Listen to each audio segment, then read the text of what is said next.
Sentire Media. Hi there. No, this is not Mike, but no worries. He will be here soon enough. My name is Marco, and I'm the host of the podcast Storia d'Italia, which, as you can probably imagine, is just the history of Italy in Italian. I cannot tell you how much I love Mike's work. Mike brings color and passion to the complex history of the peninsula after the fall of the Western Roman Empire. I think Mike is a wonderful storyteller, and he can always make me laugh with his humor and impersonations. If you are listening to this podcast, you are probably a fan of Italian history.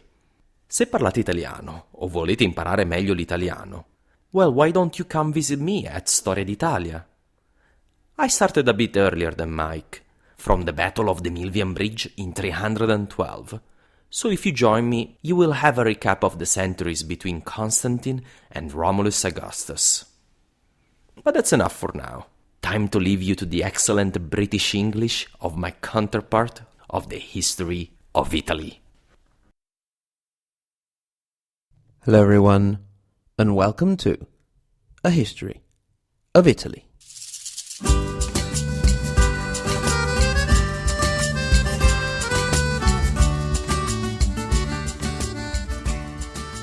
Episode 49, Arrivederci Arabs, the Emirate of Sicily, Part 1.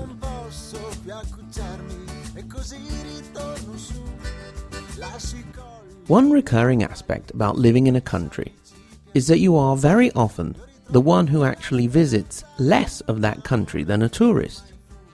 Luckily, that's not my case. I have visited almost all of the 20 regions of Italy, or at least driven through them.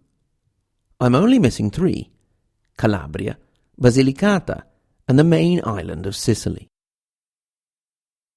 I would love, for example, to go to Marsala in the west, perhaps sit in a courtyard, a bagnio, and eat some nice Sicilian sweet, maybe a cassata.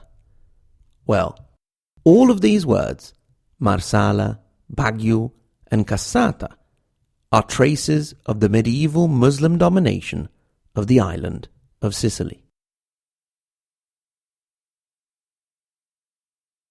Before we get into the story of the Arabs in Sicily, I just want to clarify the terminology. I will be using the term Arab to indicate the Arabic-speaking peoples that came to Sicily starting in the early 7th century. I will also at times use the term Saracen, which was used at that time by the Western Europeans. It is a word of Greek origin meaning people from the East. And finally, I will also use the term Muslims, although obviously I know that not all Arabs are Muslims and not all Muslims are Arabs.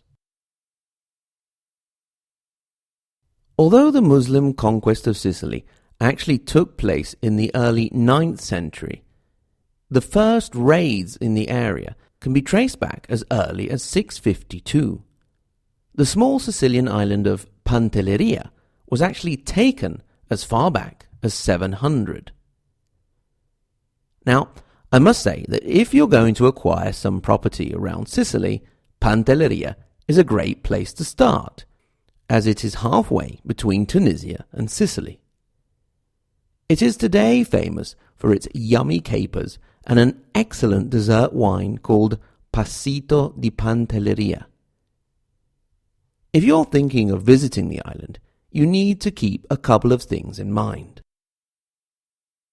First of all, if you're not crazy about flying, and particularly landing, it's not the place for you.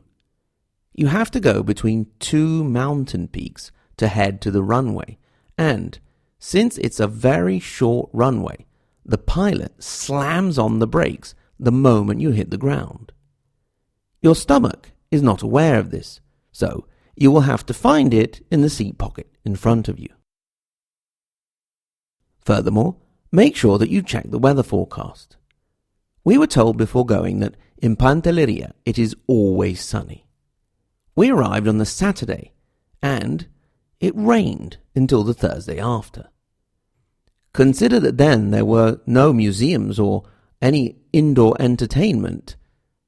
Luckily, the European Cup was on at the time, so we had something to look forward to in the evening, at least as long as Italy was still in the Cup.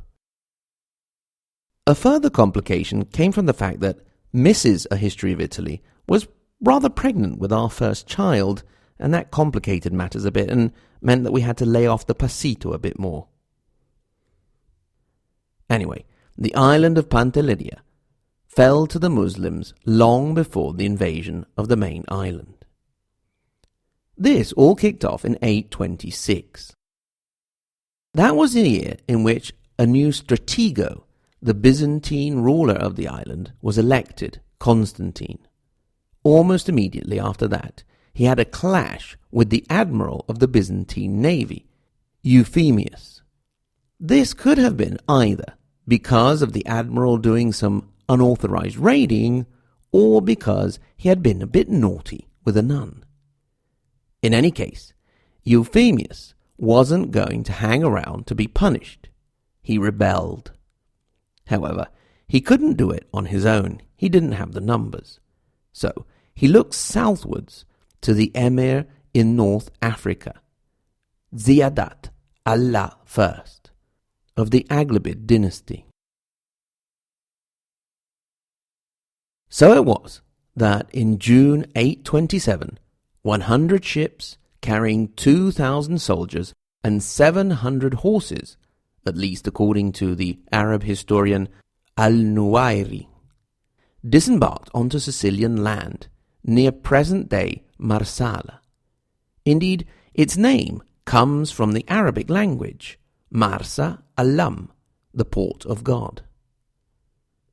The first city to fall was Enna. The Byzantine commander from there fled to Calabria, where he then died. The Arabs headed straight down to the capital of the Byzantine Tema of Sicily, Syracuse.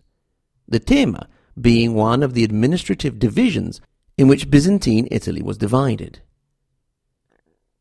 They accepted the submission of the neighboring towns, but the city itself, Syracuse, closed its gates. The siege caused great difficulty also to the besiegers, and revealed the lack of preparation of the troops. Hunger and pestilence didn't help either. The siege was lifted, and, after taking the town of Mineo, the army made its way up to Palermo. Now, Syracuse is in the southeast of the island, and Palermo is all the way up in the northwest. So that meant crossing the whole island.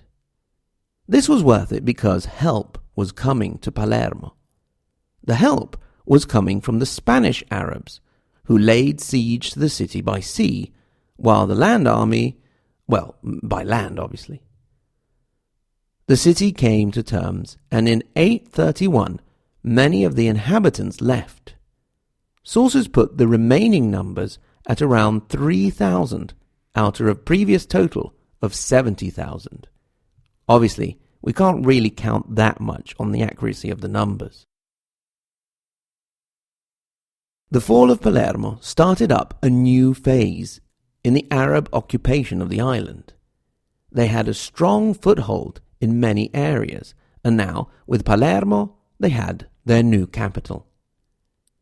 They could continue their raids from a position of strength, which they did, focusing on the area around Mazara, with the raids coming not only from the island itself, but also from Africa. Between 842 and 845, they took Messina, taking advantage of the proximity to the sea. This was also thanks to the help of ships from the city of Naples.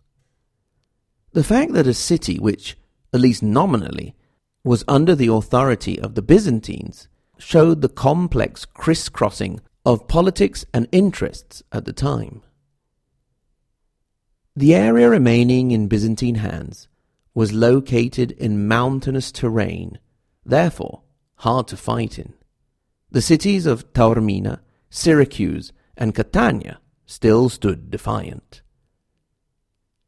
Almost 25 years had passed since the initial invasion, when in 851 a new leader was sent to Sicily, Al-Abbas ibn al-Fadl, a strong military leader who was able to take the fortification of Castro Giovanni. The Arabs were now strong and consolidated enough to start harassing the shores of mainland Italy herself. The leader, known as Wali, died in 862 and was replaced by Hafaga ibn Sufyan, who in turn also lasted 10 years before he was assassinated. His son Muhammad was also assassinated.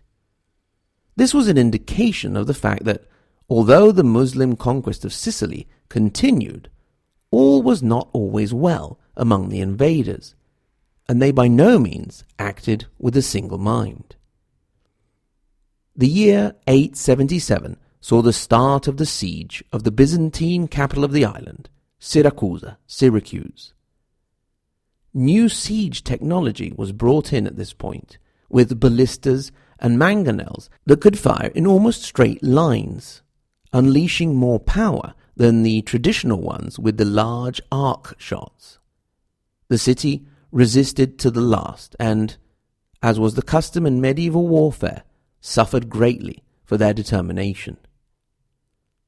Now all that remained in Byzantine hands was the remaining part of the mountainous area to the northeast, which would hold out until the early 10th century, over 70 years after the initial Arab invasion of the island. Despite the great moral victory in Syracuse, things were getting worse for the Aghlabids in Sicily, and in general throughout their empire. In the same year of the fall of Syracuse, the Wahil Ghaffar ibn Muhammad was assassinated in Palermo by some members of his own family.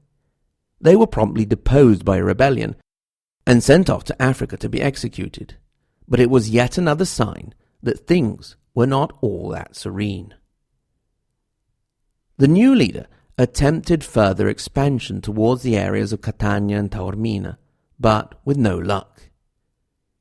We must also remember that this is the period that saw a resurgence of the Byzantine presence in Italy, with the reconquest of areas of Calabria and Puglia on the mainland. A new leader was installed in 885, Sawada ibn Muhammad ibn Hafaga. That's a mouthful, I'll tell you. But just a year after, another rebellion broke out, followed by yet another in 890. These rebellions revealed divisions also along geographic lines, with Palermo pitted against Agrigento, and also along ethnic lines, with Arabs facing up against Berbers.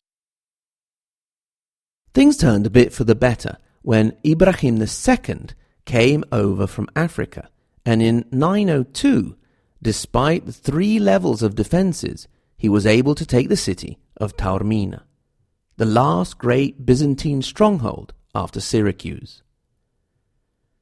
The remaining area soon fell, and finally, over 70 years after the first expedition to the island, the Aghlabids could finally claim all of Sicily for themselves. The irony was that they were able to make this claim just in time for the Sunni Aghlabids to lose their empire to the Shiite Fatimids. We don't really have the time, and I don't have the knowledge, to go into the difference between Sunni and Shiite Islam and the transition from the Aghlabids to the Fatimids. In this sense, I really recommend listening to the History of Islam podcast by Elias Belhaddad, which I have just discovered and am really enjoying. It is enough for us to know that in 910, with the arrival of Ibn Abi Hinzir in Palermo, there was a new regime in town. The Fatimids had arrived in Sicily. Not everyone was happy about the regime change, obviously, and between 917 and 935, there were a series of rebellions. When yet another rebellion broke out in 947, the Fatimid regime brought in a member of the Banut Kalb family. It is under the Aghlabids, who ruled the island in the name of the Fatimids, that Arab Sicily would see its golden age and become, in all but name, an independent emirate. Despite the fact that we have reached the apex of the Muslim domination of the island, we are also not that far from the beginning of its end. So next time, after looking at what it would have been like under Arab domination, we'll see the Arabs off the island. Thanks, as always, to everyone very much for listening. At the beginning of this episode, you heard from Marco Capelli, host of the sister podcast Storia d'Italia. Marco does a great job of bringing history to life and making it engaging and interesting with just the right amount of humor thrown in. If you're interested in studying the Italian language as well as the history, it's a great experience. You can find it on most podcast apps. Remember, that's Storia d'Italia. Remember, that's Storia space D apostrophe Italia. Italia. The website you can find at storiaitalia with no D .podbean.com. I really recommend you go over and have a look.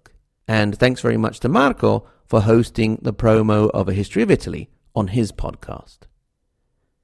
As always, in particular, I'd love to thank my lovely Patreon donors, the Anita and Giuseppe Garibaldi level, Ed, Jeff, Joshua and Sean, the Matilde Di Canossa and Giuseppe Mazzini level, Benjamin, Maddie, Roberta, Scott and YR, the Margherita Hack and Galileo Galilei level, Ben, Silane, Chris, Dean, Ignazio, Jay, Caitlin, Kevin, Shelby, Stephen and Vincent, and of course the top level, Maria Montessori and Dante Alighieri, Sen. Thanks to all of you. Remember that if you want to support the program, you can go over to patreon.com/ahistoryofitaly, where you can become a supporter and also have access to extra content. On our website, you can also get in touch, hello@ahistoryofitaly.com, and at the same URL, ahistoryofitaly.com, you can click through to social media, look at timelines and maps to help you navigate our country's complicated history. Thanks again very much to everyone, and until next time, arrivederci.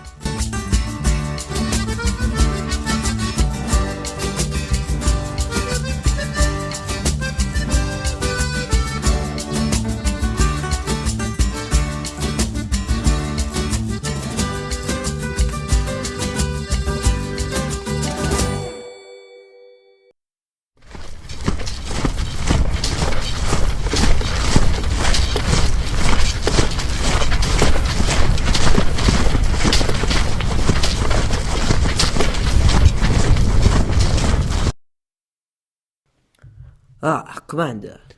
Ah, yes, Euphemius, what can I do for you? Well, I was wondering, since we've defeated the Byzantine contingent and everything. Yes? Well, when are you leaving? Well, yes. We thought maybe since we were here, we'd take a few more cities. You know, maybe Palermo? Oh. And maybe, why not, Messina? But... And maybe just a few others. Excuse me, but how long are you planning on staying? Oh, maybe just a few 100 years. Oh, crap. Sentire Media. Hey, podcast producers and show hosts. Do you want to join a podcast network that celebrates all things Italian? At Sentire Media, we understand the allure of Italy and its unique culture. Our devoted team of hosts and producers are all driven by their shared passion for Italy. And we work tirelessly to create the best lifestyle podcasts and content that will whisk you away to the very heart of Italy. With us, you can savor the mouth-watering flavors, get lost in the stories from the past, break down the cultural barriers, and truly immerse yourself in the vibrant traditions of this intoxicating country. If you have a great podcast idea or are already in production and would like to join Sentire Media, head over to sentiremedia.com, that's SENTIRE media.com, and find out how to submit your show.